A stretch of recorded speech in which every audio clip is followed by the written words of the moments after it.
Una mente brillante del mundo griego. Aristóteles. Aristóteles fue un filósofo, polímata y científico griego nacido en la ciudad de Estagira, al norte de la antigua Grecia. Es considerado junto a Platón el padre de la filosofía occidental, siendo sus ideas enormemente influyentes en la historia intelectual de Occidente por más de 2 milenios. Aristóteles no solo se interesó por las disciplinas que llamaron su curiosidad, aunque sea recordado principalmente como filósofo, sino que buscó la verdad incluso aunque significase llevar la contraria a aquellos que le habían protegido, ya fueran maestros o reyes. De su gran mentor, cuyo pensamiento a menudo no compartió, dijo una vez: «Soy amigo de Platón, pero más aún soy amigo de la verdad».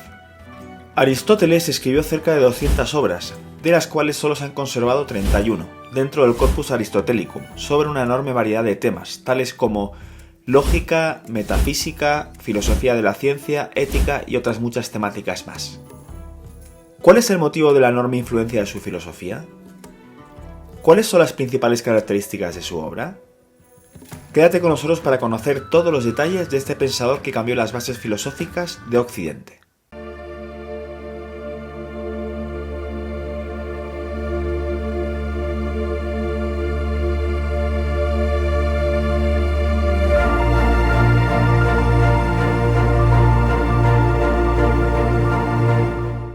Recuerda suscribirte al canal y darle a la campanita para estar atento a los siguientes vídeos. Infancia y periodo en la academia.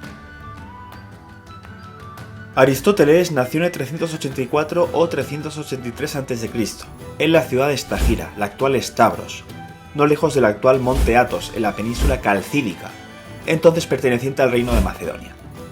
Su padre, Nicómaco, pertenecía a la corporación de los Asclepiadeos, es decir, profesaba la medicina, y fue médico del rey Amintas III de Macedonia, hecho que explica su posterior relación con la corte real de Macedonia, la cual tendría una importante influencia en su vida.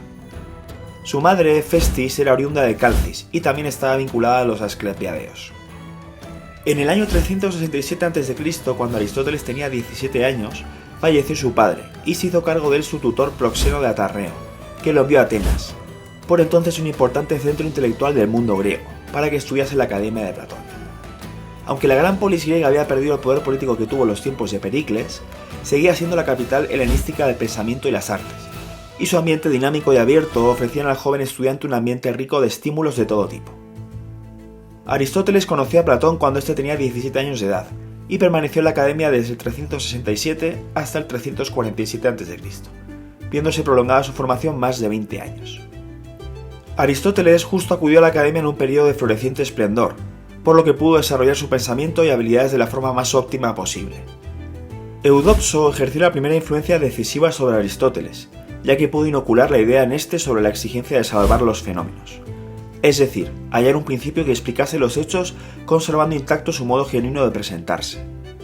El propio Platón le llamaba cariñosamente el lector, debido a su afán obstinado de formarse mediante escritos en lugar de hacerlo de forma oral como lo hacía la mayoría.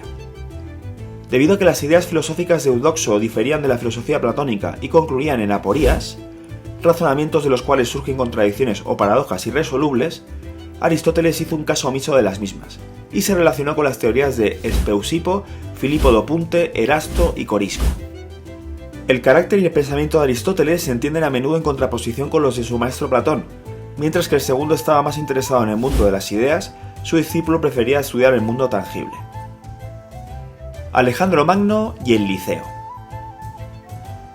Aristóteles permaneció en Asia durante 3 años, del 346 al 343 a.C., y llegó a abrir su propia academia en la ciudad de Asos, donde se casó con su primera esposa, Pitias, la sobrina de Hermias, con quien tuvo una hija. Sin embargo, su estancia terminó bruscamente cuando su protector fue asesinado y tuvo que huir a Mitilene, en la isla de Lesbos, donde continuó con su escuela. En el 343 a.C., el rey Filipo II de Macedonia convocó a Aristóteles para que fuera tutor de su hijo de 13 años, quien más tarde sería conocido como Alejandro Magno, en la localidad de Mieza. Aristóteles viajó entonces a Pella, por entonces la capital del Imperio Macedonio, y enseñó a Alejandro durante 2 años al menos hasta que inició su carrera militar. Durante el tiempo de Aristóteles en la corte macedonia dio lecciones también a otros 2 reyes futuros, Ptolomeo y Casandro. Para el príncipe macedonio, el maestro griego fue posiblemente la persona más influyente de su vida. De él aprendió las gestas de los seres homéricos, con una especial devoción por Aquiles, con quien se identificaba, y el interés por el ancho mundo que se extendía más allá de los confines de Grecia, a cuyos límites se propuso llegar. Estimuló en él la curiosidad y le enseñó las cualidades de un gobernante que quisiera ser recordado para siempre. En el 335 a.C., Aristóteles regresó a Atenas y fundó su propia escuela, el Liceo, llamado así por estar situado dentro de un recinto dedicado al dios de Apolo, Licio.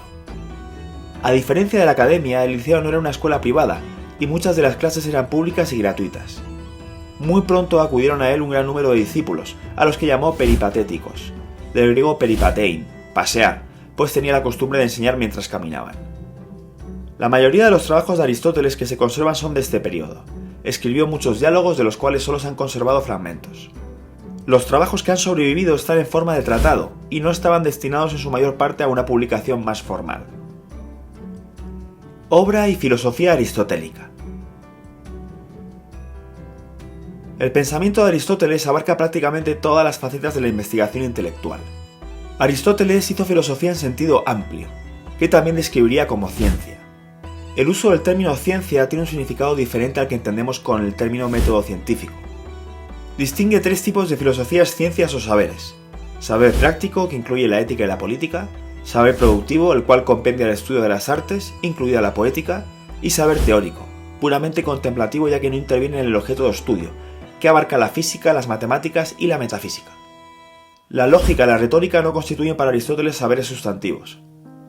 A continuación os relato algunas de sus obras y teorías filosóficas más importantes. Crítica a la filosofía de Platón.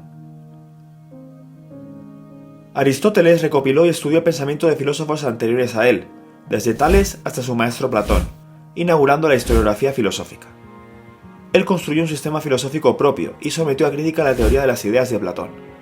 Si bien Aristóteles admite, al igual que Sócrates y su maestro, que la esencia es lo que define al ser, concibe, a diferencia de sus antecesores, la esencia como la forma que está unida inseparablemente a la materia, constituyendo juntas el ser o lo que denomina sustancia. Al igual que su maestro Platón, la filosofía de Aristóteles apunta a lo universal. Para Aristóteles, la forma sigue siendo aquello en lo que se basan los fenómenos, pero se corrobora en una sustancia particular. Los universales residen en las cosas particulares y no son previos a ellas. Por ejemplo, la salud no existe por sí sola, sino como un atributo en los seres individuales que son sanos. Luego, las formas universales no solo están en la mente humana, sino en los objetos, a diferencia de lo que pensaba Platón. Al contrario que Platón, que concebía la existencia de dos mundos posibles o reales, Aristóteles poseía una teoría que discurría entre el mundo de las nociones y el mundo sensible, si bien estaba abierto a admitir la existencia de sustancias separadas e inmóviles.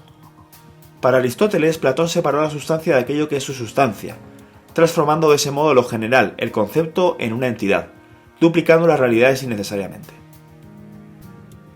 Acto y potencia. Acto y potencia son conceptos fundamentales en la metafísica de Aristóteles, que pretendía resolver el problema del cambio, presente en la historia de la filosofía antigua desde los presocráticos. ¿Todo cambia, como decía Heráclito, o el cambio es solo una ilusión de los sentidos, como afirmaba Parménides? Aristóteles retomó este debate y propuso una nueva forma de responder. Según Aristóteles, todo cambio implica el paso de la potencia al acto. El acto significa el ser ya realizado, es decir, lo que un ser ya es en un momento dado. Por ejemplo, una semilla es semilla en acto, un niño es niño en acto. La potencia, sin embargo, significa aquello que en un momento dado no es, pero puede llegar a ser. La potencia es la posibilidad de que algo se convierta en otra cosa o experimente un cambio. La potencia está relacionada con la naturaleza de los seres. Por ejemplo, un perro no tiene potencia para volar, un hombre no tiene potencia para correr a más de 150 km a la hora. La naturaleza de cada uno limita sus propias posibilidades. Una semilla, por ejemplo, tiene la capacidad de convertirse en un árbol. Del mismo modo, un niño tiene la capacidad de convertirse en adulto. Cuando la semilla se convierte en árbol, podemos decir que es árbol en acto y ya no árbol en potencia. Todo lo que existe en el mundo está compuesto de materia y forma, siendo la materia la potencia y la forma el acto. Cuando las cosas sufren un cambio, simplemente pierden su forma anterior y adquieren una nueva. En este cambio hay un sustrato o sustancia que de hecho no cambia, el propio sujeto que pierde y adquiere una nueva forma. Sustancia y accidente. Aristóteles también entendía el ser como sustancia, o usía, término que tiene muchos sentidos en los que se puede decir que una cosa es, pero está relacionada con un punto central. El filósofo distinguió 4 sentidos de la sustancia. Tiene esencia, es universal y tiene género y sujeto. Además, la sustancia en la metafísica aristotélica se divide en 3 clases: la sensible y perecedera, 4 elementos, la sensible y eterna, éter, y la inmóvil, Dios. El filósofo definió la esencia como un ser en sí, y solo las sustancias tienen una esencia. Distinguió la sustancia primera, aquella que no se predica de un sujeto, ni está en el sujeto, de la sustancia segunda, aquella que se predica de la sustancia primera, tal como la esencia o el género. Para Aristóteles, todo movimiento es de un contrario, enantía, a otro. Para ello debe haber un sujeto que experimenta y persiste después del cambio, mientras que el contrario deja de persistir. Como la sustancia es una especie de unidad y no posee contrarios, entonces los cambios sustanciales no son movimientos, sino cambios por contradicción. De esta manera, el movimiento solo es la actualización a partir de un sujeto y hacia un sujeto. Hay cambio cuando un sujeto que carece de una determinada perfección la adquiere por sí mismo, cambio natural, o por otro, cambio artificial. Por otra parte están los accidentes, una forma de ser que se da en una sustancia sin ser uno de los caracteres distintivos de su esencia. Los cambios accidentales, por el contrario, serían aquellos que se producirían sin que su forma sustancial devenga en otra. Es decir, algo, el sustrato, pasa a otro modo de ser, pero sigue siendo algo, y sigue siendo sustrato del cambio. Estos accidentes no pueden existir separados de la sustancia, porque son los modos del ser, que existen en la sustancia sin ser necesariamente tales ni constantes. Teología. Aunque Aristóteles utiliza el término Dios, tote y ion, no habla del Dios de una religión monoteísta. Este es un Dios considerado solamente como una hipótesis filosófica, para dar completitud a toda una teoría sobre el cambio. Su teología está basada en su visión cosmológica y fue uno de los primeros filósofos en formular un argumento cosmológico para la existencia de un Dios. Su razonamiento luego sería adoptado por teólogos judíos, cristianos y musulmanes y contribuiría al concepto de Dios. Aristóteles sostiene que el principio causal de que todo lo que está en movimiento es movido por otro. Aunque Aristóteles cree que el movimiento del universo es eterno, no puede haber una serie infinita de motores, ya que estos no generan el movimiento sino que se limitan a transmitirlo. Nada finito puede mover algo eternamente, pues una magnitud finita no puede tener una potencia infinita y viceversa. En el libro octavo de la física, Aristóteles habla de un ser como un acto puro y inmaterial, que no padece ningún cambio y que es el principio físico del mundo. Por no ser material, él mismo no es algo físico, y lo denomina como el primer motor inmóvil. El primer motor no puede tener magnitud ni finita o infinita, y en consecuencia es indivisible y sin partes. Lo define como una sustancia inmóvil incorruptible, frente a las sustancias físicas sensibles. Lógica. Los trabajos principales de Aristóteles sobre la materia tradicionalmente se agrupan bajo el nombre órganon, herramienta, y constituyen la primera investigación sistemática sobre los principios del razonamiento válido o correcto, dándose inicio a lo que se denomina como lógica de términos. La noción central del sistema lógico de Aristóteles es el silogismo o deducción. Un silogismo es, según la definición de Aristóteles, un discurso, logos, en el cual establecidas ciertas cosas resultan necesariamente de ellas por ser lo que son, otra cosa diferente. El silogismo es una inferencia en la que una conclusión se sigue necesariamente de otras dos proposiciones, las premisas. Un ejemplo clásico de silogismo es el siguiente. Todos los hombres son mortales. Todos los griegos son hombres. Por lo tanto, todos los griegos son mortales. En este ejemplo, tras establecer las premisas 1 y 2, la conclusión 3 se sigue por necesidad. La noción de silogismo es similar a la noción moderna de argumento deductivamente válido. Epistemología o teoría del conocimiento. La epistemología de Aristóteles es probablemente de tipo racionalista al ser discípulo de Platón, donde un sistema lógico que parte de verdades garantiza nuevas verdades y llega a un conocimiento verdadero e intuitivo de los principios y la intuición de las esencias como formas sustanciales de las cosas. Sin embargo, Aristóteles formula una teoría del conocimiento desde una visión realista y empirista, donde la realidad se encuentra en el mundo sensible y se hallan las sustancias compuestas de materia y forma que podemos conocer por medio de nuestros sentidos, unidos a la razón. Aristóteles también afirma el conocimiento del universal mediante la experiencia y los razonamientos inductivos, junto con la deducción, la opinión y la intuición, mientras que Platón únicamente se basa en la deducción a partir de principios a priori. Para Aristóteles, los sentidos solo pueden captar lo individual, las formas sensibles de las sustancias concretas. De ahí que en palabras del filósofo, careciendo de sensación, no sería posible ni aprender ni comprender. El entendimiento se encargaba de captar lo universal o su forma, mediante la abstracción en los objetos, eliminando sus cualidades sensibles hasta llegar a la esencia que define a ese ente. Es un proceso inductivo porque se pasa de lo particular a lo universal.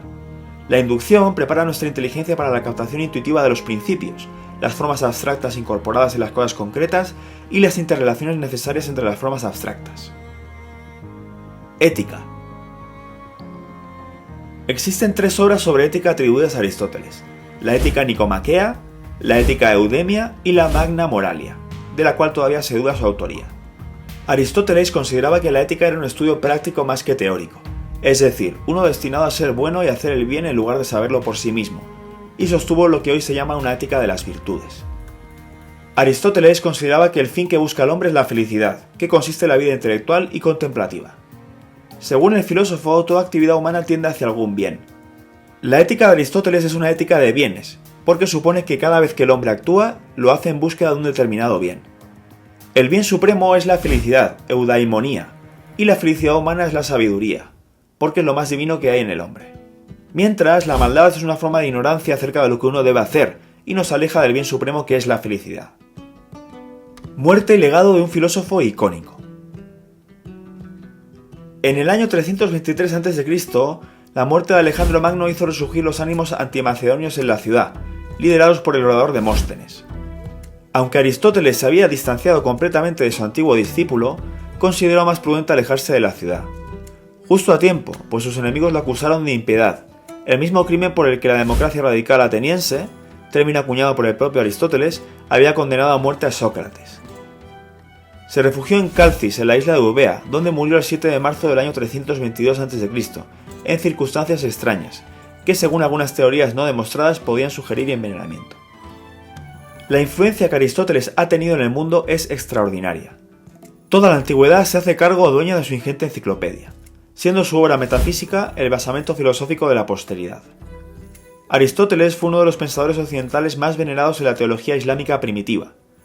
La mayoría de las obras existentes de Aristóteles, así como algunos de los comentarios griegos originales, se tradujeron al árabe y fueron estudiados por filósofos científicos y académicos musulmanes tales como Averroes, Avicena y Al-Farabi. Los cristianos escolásticos se esforzaron en tratar de unir la visión aristotélica de las personas con las enseñanzas de la inmortalidad del alma y resurrección del cuerpo, siendo finalmente doctrina oficial de la Iglesia Católica por medio de Santo Tomás de Aquino. En definitiva, la obra de Aristóteles sigue teniendo una importancia y una vigencia absoluta en el pensamiento occidental actual, y sus enseñanzas siguen teniendo un gran calado y practicidad hoy en día. Coméntame abajo, ¿cuál es según tu opinión la teoría u obra más importante de Aristóteles? ¿Crees que su filosofía sigue teniendo vigencia hoy en día?